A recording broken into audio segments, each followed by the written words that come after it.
Les piètres performances actuelles de l'économie française viennent de loin. Pour comprendre, il faut remonter 25 ans en arrière, au début des années 90. Et c'est un jeu des 7 erreurs que nous proposons ici.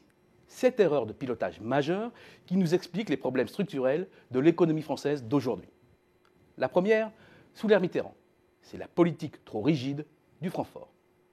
Après avoir obtenu l'accord allemand pour aller vers l'union monétaire, les autorités françaises ont arrimé le fonds Deutschmark. Avec le recul, l'erreur est manifeste. La réunification déclenche une inflation outre-Rhin et pousse la Bundesbank à durcir sa position.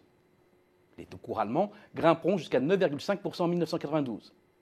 Malgré une inflation 2 fois plus faible en France, le pays impose des taux inadaptés à son économie, afin d'éviter une fuite des capitaux et surtout pour ne pas décrocher du Deutschmark. Les taux réels flambent, étranglent les entreprises, les poussent à se désendetter et laminent l'investissement.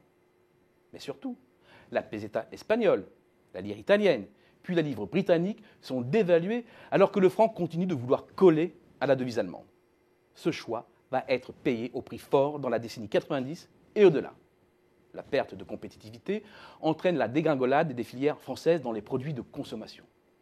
Le textile, l'habillement, la chaussure, l'électroménager, l'électronique grand public ne s'en relèveront pas. Ultime avatar du franc fort, la devise nationale s'intégrera dans l'euro à un niveau surévalué que nous payons encore aujourd'hui, puisqu'il n'est plus possible de s'ajuster par une dévaluation.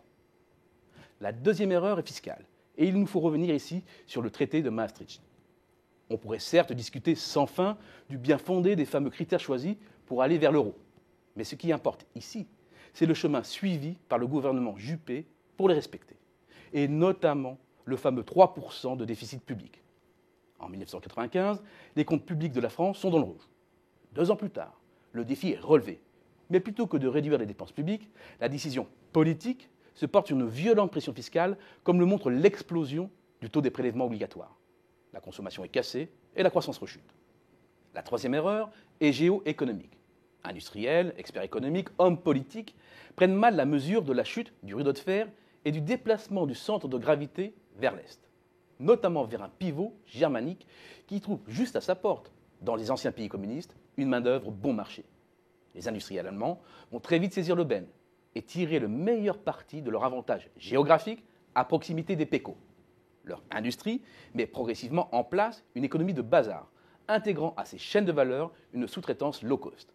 Cette stratégie va booster la compétitivité de l'industrie allemande, qui va non seulement partir à la conquête du monde, mais aussi gagner des parts de marché au détriment des autres pays européens.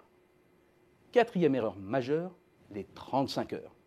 Je n'évoquerai pas ici leur impact sur l'emploi, que même les économistes ne parviennent pas à mesurer rigoureusement, mais des mesures qui ont encadré la réduction du temps de travail. Rappelons seulement que pour inciter les entreprises à anticiper le passage aux 35 heures, Martine Aubry avait mis en place, à partir de 1998, des allègements de charges de compensation, ce qui a souvent permis aux industriels de restaurer leurs marges sans toujours faire l'effort d'améliorer leur compétitivité. Le hic, c'est qu'après, le coût du travail explose, au moment même où l'Allemagne de Gerhard Schröder, avec les lois Hartz et l'agenda 2010, met les bouchées doubles pour renforcer la sienne et choisit résolument une stratégie de montée en gamme. Bien vu, d'autant que la mondialisation s'accélère et que se profile l'entrée de la Chine dans l'OMC fin 2001. Cinquième erreur, l'histoire de la cagnotte sous le gouvernement de cohabitation Chirac-Jospin. Peu s'en souviennent, mais le président Chirac déclare lors de son interlocution du 14 juillet 1999 « Nous avons depuis 2 ans une croissance qui fait que nous avons énormément d'argent dans les caisses. Il faut tout le talent du ministre des Finances pour masquer le phénomène.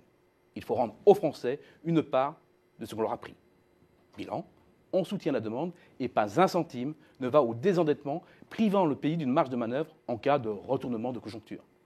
Cette erreur coûtera cher à la France en 2008 et encore aujourd'hui. Sixième erreur, elle est récurrente, concentrer la baisse des charges sur les bas salaires. La politique française d'exonération de cotisations sociales sur les bas salaires n'a cessé de se renforcer depuis les premiers dispositifs mis en œuvre en 1993. Or, si l'on pense que l'économie française souffre d'un mauvais positionnement de gamme, que la croissance des salaires et de la demande intérieure doit se bâtir sur un socle solide de productivité et non sur des hausses de SMIC décrétées d'en haut, force est de constater que cette propension française à subventionner le travail peu qualifié est une aberration. Enfin, septième erreur, commune au gouvernement Sarkozy et Hollande. Laisser l'Allemagne imposer son mode de régulation depuis la crise financière sur la base d'une orthodoxie budgétaire rigide et surtout d'une déflation salariale et d'une concurrence fiscale pour retrouver le chemin de la compétitivité. Le constat, c'est un appauvrissement généralisé de l'Europe, particulièrement sensible en France et dans les pays du Sud.